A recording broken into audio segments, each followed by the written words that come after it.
Two old friends meet again, wearing older faces.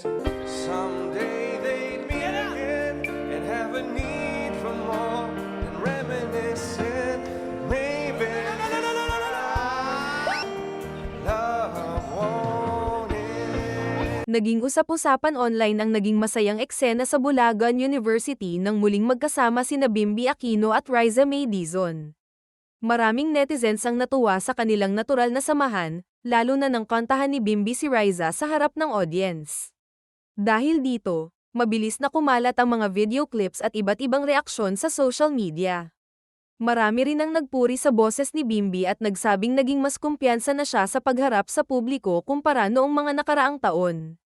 Kapansin-pansin din ang masasayang reaksyon ni Maine Mendoza, Miles Ocampo, at Riza May habang nagaganap ang eksena. Ang kanilang tawanan at pagiging komportable sa isa't isa ang lalo pang nagbigay ng magaan na atmosphere sa programa. Dahil dito, muling nabuhay ang interes ng mga tagahanga sa samahan ni Bimby at Riza, na matagal nang sinusubaybayan ng publiko.